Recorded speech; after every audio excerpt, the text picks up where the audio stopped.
Lisa and Kathy are here together again to share another project from the Quilters Travel Accessories trio. This video will feature the project pouch, so join us as Kathy walks you through her step-by-step tutorial.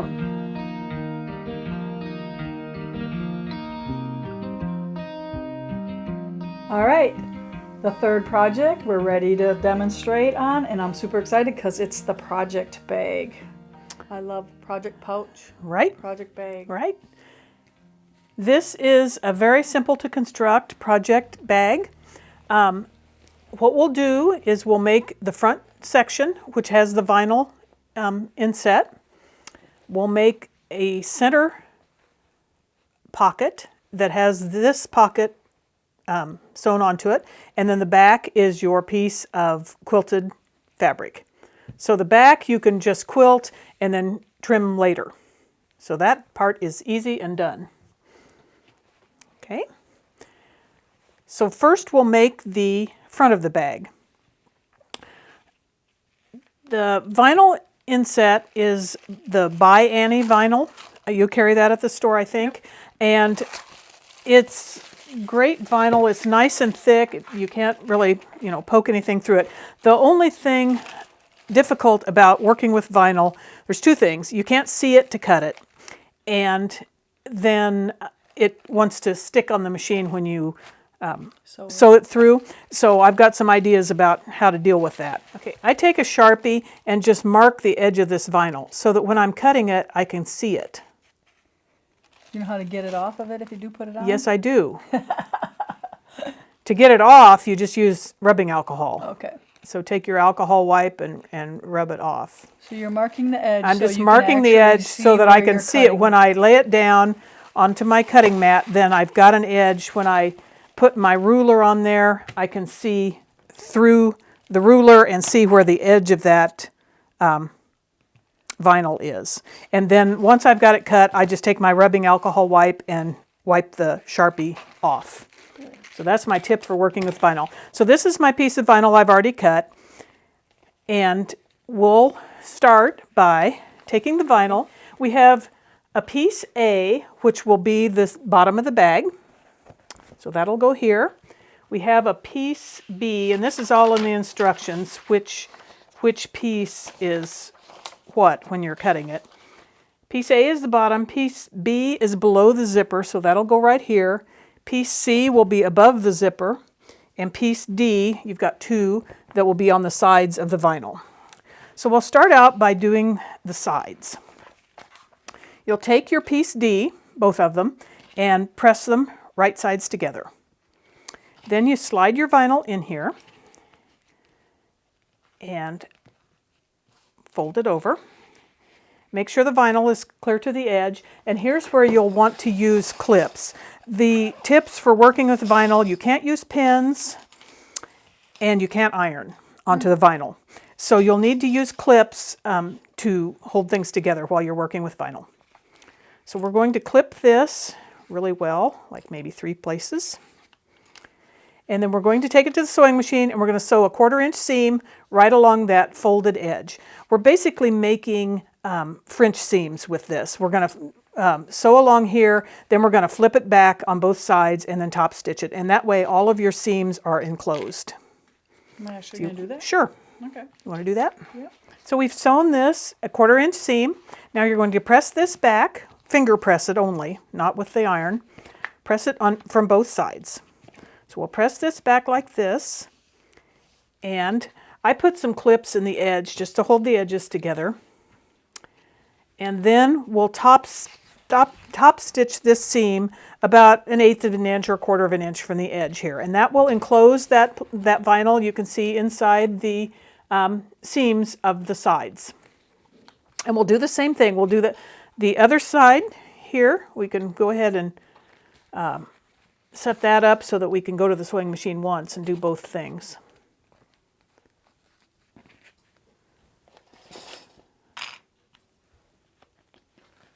I'm getting the red thread in, Kat. Okay. Lisa's going to sew these for me, so she's going to put red thread in so that we can top stitch this. So now we're going to top stitch this, then we're going to sew our 1/4 inch seam on this side, then we'll flip it back and top stitch it just like this side. One other thing when you're working with the vinyl, sometimes it gets a little grabby with your sewing machine when you're sewing it through. So I like to keep the paper that came with the vinyl so that as I'm sewing this part, I can just slide that paper under the edge and keep it away from the bed of the sewing machine. And that way it doesn't kind of get sticky. Yeah. So that's one thing. Keep this paper until you're finished with sewing this vinyl front. All right, it'll slide much easier with the paper on. It will. Yep. And if you accidentally catch the paper in it, it rips off really easily. Lisa has sewn the top stitching on this side, and then we sewed the other side of piece D, and then flipped it back and top stitched it the same. So now that's the center of the bag. Like, that's that. Okay, so now we'll take the bottom, do the same thing. We'll open it up, put this inside, line it up. The vinyl should touch the fold.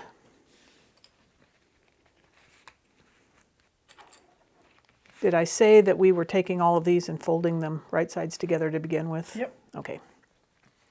If not, show them right now. Yeah. For all the pieces, we fused the fusible interfacing on a big piece of fabric and then cut out pieces A through D. Then we took and folded them right sides together and pressed them. And the dimensions after you've pressed are in the pattern so that you know you don't want to fold it that way. Yeah. You'll know which direction to fold it. Okay, so we're putting the bottom of the bag, which is piece A, on the bottom of this section. We're putting the top, which is piece B, on the top. And we'll do the same thing. We'll sew a 1/4 inch seam and then we'll flip up and top stitch, just like you did on the sides. All right. While Lisa's doing the top stitching, we'll go ahead and start talking about the zipper. This is piece C, which is the part that will go above the zipper. So what we've done is taken the piece C, folded it right sides together, and I've drawn a line 1/4 inch from the fold. Then I'm going to take my zipper. Now this zipper is a 24-inch zipper, so it's longer than the center. And that's how I wanted it, because that way you don't have to worry about your zipper tab while you're sewing it on. It's off the side, and then we'll move it to the center once the zipper is sewn. It makes the installation of the zipper much easier. So I have my zipper, the tab is down, and I'm going to just insert that into the folded piece C, and the top of the zipper just goes to the fold. Then you'll put your clips on, and you'll need to put your zipper foot on your machine for this this next step so that you don't run into the zipper. So then we'll take it to the machine and we'll sew right on that line. Okay, so here's our piece. Lisa has sewn on the line, and actually she didn't even use her zipper foot, so apparently you can do this without installing the zipper foot. I hadn't tried. So then you'll fold this back both directions, just like we did from the vinyl, and then we'll pin it, or clip it rather, up here, and we'll top stitch this line. And what we have now is the zipper, this portion of the bag. Okay? And our tab is still over here at the side. Don't worry about that. We'll fix it at the very end. All right, now we need to top stitch right along this edge. Red? Yep. All right, we're back. Lisa has stitched this, top stitch this line right there. So now we're going to take this zipper. This is the vinyl front that we just did. We're going to take this piece. This is the zipper tab over here. We're going to place it, it'll go like this. Okay, so we're going to flip this over. You have to make sure these edges are straight, and this is the top of the zipper is even with the top of the fabric here. And you could pin now if you want to instead of clip, but we're doing okay with the clips. Works really nice. They do. I forget sometimes. Like I just made some stockings, and it was easier to clip around when you're doing like quilted stockings to itself. Right. Instead of bending your pins sometimes when you have multiple thicknesses like you do here. Yep. So you're just testing to make sure you did I'm it just right? looking to make sure it's okay.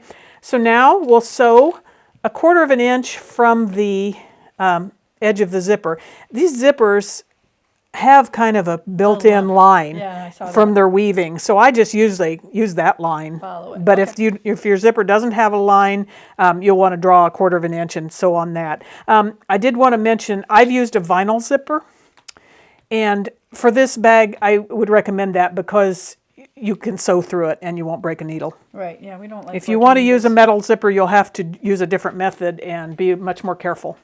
Okay, Lisa has sewn this zipper down 1/4 of an inch from the edge. Now we're going to flip that up, and here we'll want to press it with the iron because we want the zipper to go down so that when you top stitch this, you catch the zipper and all the fabric underneath it. This is actually the only open seam in your entire bag. So I don't have a problem with that because it's top stitched down, it's not going to ravel. But if you wanted to at this point, you could zigzag that seam. I don't see Okay, that. You so need to do that. so let's take it to the iron, press it down, and then top stitch 1/8 of an inch just from this edge, and you'll catch the bottom of that zipper in your top stitching. All right, I'll press that down first. Lisa has sewn this. She's top stitched this edge. She's top stitched this edge. She didn't even actually use her zipper foot, so I think you can probably get by with just using your regular foot on this. Then you'll take this is a very important step. Take your zipper tab, move it back so that it's within the area of the bag. Then sew about 1/8 of an inch in on both ends because we're going to cut this zipper off when we're done. Okay, we've sewn just a stay stitch right through the zipper on each end, and that'll keep it all together and keep this tab from coming out while we're putting the rest of the bag together. So that's the whole front. This is the hard part of the bag, and that's already done. So we'll set that aside, and now we'll make our center pocket. So our next step is the inside pocket. And what we'll be making is this. It's one large sheet of fabric with fusible interfacing on it. You'll fold it in half, and this would be folded wrong sides together, and press it. Then you'll take your a chalk marker and mark 1.5 inches from the bottom edge, not the folded edge.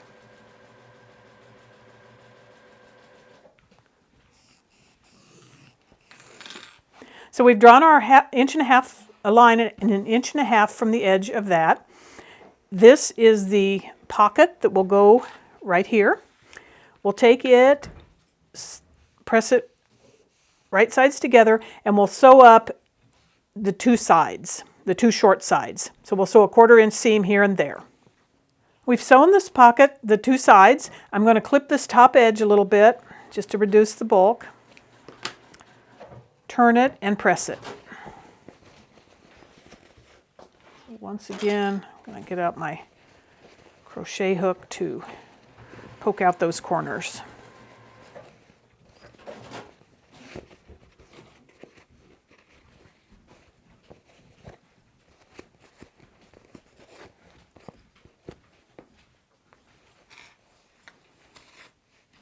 Now we'll top stitch the top edge of the pocket. Right, we have our center pocket, we have our 1.5 inch line marked. We're going to take this little pocket, and I've marked the center of it and the center of this. We're going to center this right on that line. Make sure our centers are good. And then we're going to sew 1/4 inch right there. And then when that's done, we'll flip this pocket up and top stitch it. So that's where we're going with this. Okay. So we'll pin that a couple places, and then just sew right along that line. I was telling them how much I love these pins with the handles on. Do you like those or not? I do. So Lisa has sewn this pocket. She sewed the 1/4 inch. She flipped the pocket back up, then sewed down this side, across the bottom, up this side, and take a couple extra stitches in here because this is where the wear and tear will be on these corners. And then sew another line about a 2 inches away. And that is for your scissors. This one's for your needle book. This is for your scissors. So you can do it either way. You can have the scissors over here or over there, depending on where you put this maybe line. you're right or left-handed and one in a different Right. spot. Yeah. So that's it. The center pocket is done. I top stitched this fold as well, about 1/4 inch down. Okay. Okay. So now we've got all 3 sections of our bag ready to assemble. We have lots of bags when we're done. I know. Okay, so this is the quilted piece that I made for the backing, and it's already trimmed down, I think. Then this is for your pocket. So just this, mine is the same on both sides, but you would put what you want for the outside. We're layering it just like we would a quilt. Okay, so put whatever you want on the outside down. So this is the inside of your back. Then put your pocket. Then we'll put this on top, and this should be the same size as your All the way around. back. Wow, they're good. And then we'll take this, and I think it's a good idea at this point to clip it together and then just kind of baste it all the way around before we put that binding on. Okay. So then you put the binding on like a normal quilt? Just like a normal quilt. Okay. So if you want to take that, I'll talk about making binding. Okay. And just, it can be a basting stitch or a regular stitch, just whatever to Like keep an it together. 1/8 in, or do you want me to go? Probably that'd be good, yeah, an 1/8 in. And here at this point too, you can check, make sure your pocket is going the right way. Everything's good. Okay? Awesome. Yep, just keep that in the middle kind of. Okay. So for the binding, I wrote the directions to use a bias binding because I wanted to use some of these fun stripes and have them be on the bias. You don't really need a bias binding for this project if you don't want it. If you want to cut straight of grain binding, that'll work just fine too. So you'll need 2 pieces of the width of your fabric, so that would be 40 inches or so. You've got your 2 pieces, lay them together. This is just like you would make a quilt binding. If you know how to bind a quilt, you know this step. Cross them like this, and then sew a line right across here from this corner to that corner, and then you'll have one long strip. Press that strip right sides together, or wrong sides together rather, so that you have a double fold binding. And then we're ready to apply the binding to the bag. All right, we have our project pouch all ready. Lisa has stay stitched around the edge here to put all 3 layers together. So now we're ready to do the binding. And we've made our double fold binding. Mine is on the bias because I wanted the stripes to go around, but you can do straight binding if you'd rather. You'll have one seam in your binding where you start and finish, and then you'll have another seam somewhere on the bag. So I don't want my seams to fall in the corners or along the top or the bottom really. So I'm going to lay this out. Here's my seam, and I'm going to just kind of estimate where I need to start in order to have it fall on that side. Audition it. Audition it, yep. Auditioning it. So I need to start this binding right about here, and that way this seam will be right here, the other seam will be kind of right over here somewhere. Okay, so we're going to just put a clip and clip that binding. We're going to start just about right up here. We want to leave as much space in here to join this as we can. If I was doing a quilt, I would have probably 12 inches at least, but on a bag it's a little shorter, so just leave what you can. So we'll start stitching about right here. We'll go to the corner and then off the corner, and Lisa will show you that. Did you tell them already like how wide you cut this? I didn't, but we talked about how to join the strips. Okay. So because it's bias and because you have a bunch of layers here, I would probably, I did 2 1/4 for this, and a 2 1/2, I believe, on the flannel. Okay. The flannel bag is much thicker. Yeah, and if you do have any questions on how wide you should make your binding, you can always, again, audition that. Like I would just put a pin in here at the quarter, bring it around, and see where it's going to land on the other side to make sure it's big enough. So you can always test that as well. Right. Okay. And the way this will work, you'll sew it, you'll be able to flip it over and it'll just cover the sewing line, and then you'll hand stitch it down on the back. Yeah, because we're not good enough to machine stitch it yet. Well, we could be, but we're not. We're not going to do that yet. Okay, so All let's right. take it over the machine and we'll start stitching here, go to the corner and off, and then Lisa will show you how to turn those corners. All right.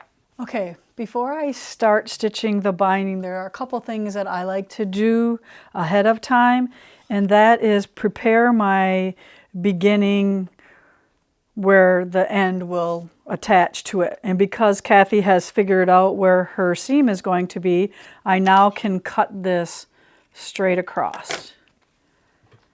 Now I'm going to take this and I'm going to put a crease in it.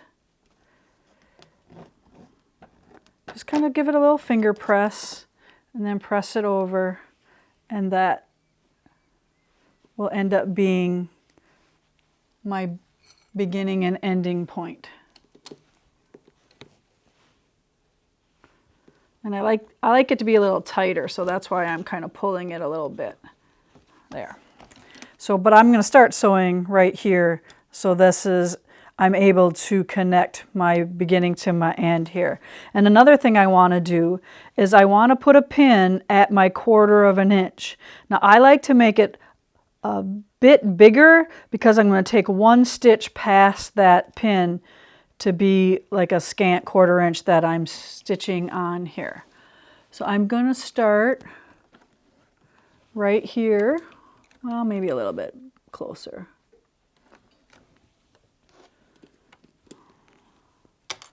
All right, so I'm going to stitch 2 here, and I'm going to pivot and stitch off of the project. So I'm going to go about a little bit bigger than 2 here.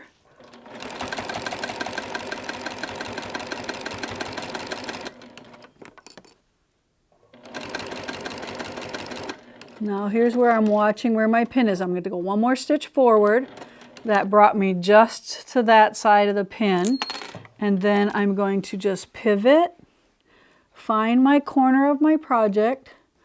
And I do have a little bit of a magic marker line there that I kind of use.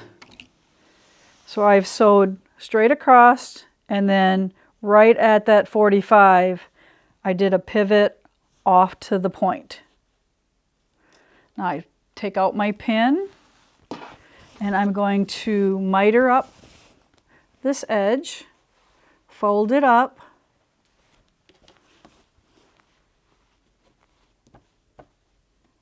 give it a little press, make sure it's not hanging over the edge, and then I can start stitching off but onto the project.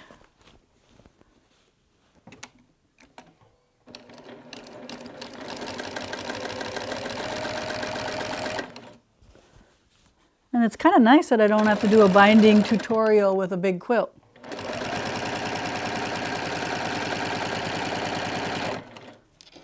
Insert my pin.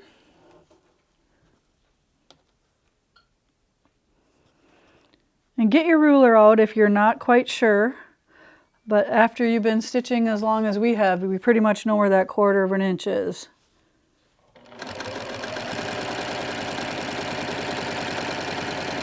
Are you stretching the binding as you sew it, or just leaving it flat? I just leave it flat. I don't really pull it at all. I'll tell you where I'm going to pull it though. All right, so there I'm at 1 stitch past my pin, line up my corner, and stitch off. So that's the second one. I love asking people like how they do things, because we all do things differently, and there really is no right or wrong way to do things. I just think it's fun if you share how you do things, and people can pick if they like your method or if they like the one they already know. It's just nice to have options because things change all the time. And just because we tell you to do it one way doesn't mean it can't be done another way. Stop a second. When I went over the zipper, I kind of backed up, back and forth a couple times just to secure it? secure it Okay. a little more. Yeah, so I've never sewn a binding on with a zipper in it. Right. and that's why I was like, I would have cut that off. And she's like, no, I just leave them on. I'm like, oh, okay. Then you know where you need the back. Right, so just right there, you want me to Yeah. go back over the... Just to make it a little more sturdy. Okay, perfect. We should probably go back and do that on the other Yeah, side. I can run that over there as well. I thought you were going to tell me I was air stitching there for a little bit. Because, oh, I never do that.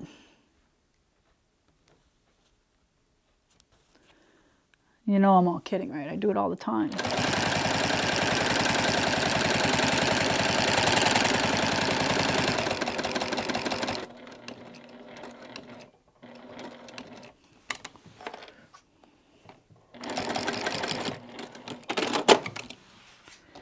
Double check to make sure I make it. Oh yeah, I love it when I hit it right on. Okay, swoop that back up to make that miter.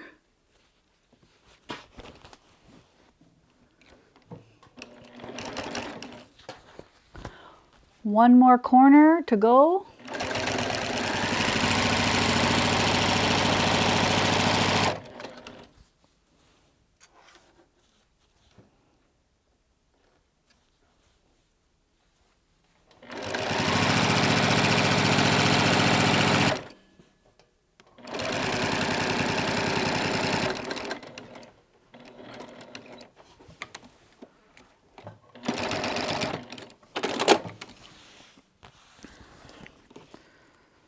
All right, so now I'm going to flip this corner up.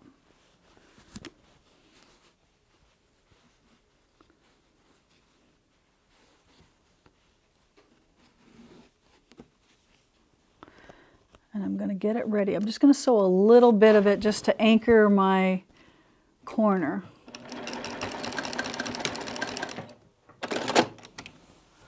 There you go. All right, so now how I like to join is I lay this down and I give it a little bit, stretch it out a little bit because I want it to be tight. I don't want there to be any looseness here. So then right where that point is, I'm going to insert my pin. And then I lay down my binding and I move this pin to the top. Just one layer.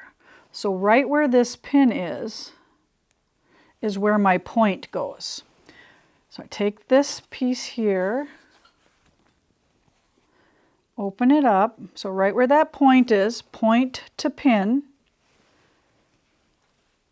I lay that on top. So this is the same exact miter as you made when you did your quilts, your strips together.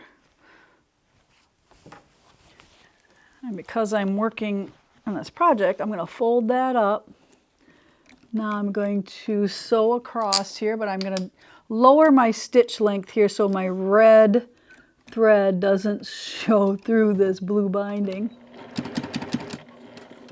And then right where I finger press that, it goes right into that corner here of where your two strips came together. So I sewed right from that point right to that corner where the two strips came together. Now before I cut, I do like to make sure that it's working. So that is guaranteeing me that it's working right. And after a while, you get really good at doing this, finishing this way. So all I did here now was cut 1/4 of an inch away, and I'm going to finger press this open and then finger press that little part there. So now I can stitch it from the beginning again. See how there's no bag in there? That's nice and tight. That's because I pulled them a little tighter together to make up for the fact that I want it nice and snug.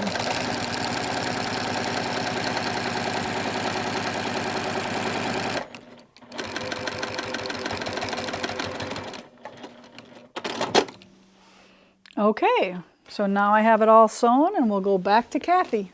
All right, Lisa has sewn the binding on, and we're done with that part. So now at this point, finally, we can cut these zippers off. I always wait till this just to make sure that everything worked out, and always make sure that your zipper tab is in here before you do that, because, you know, Sometimes it's not. yeah, sometimes it's still out here, and then you got a big problem. So we're basically done. Now we just have to flip the binding over, and I use my clips quite a bit for this, and we'll just kind of show you how to do a corner.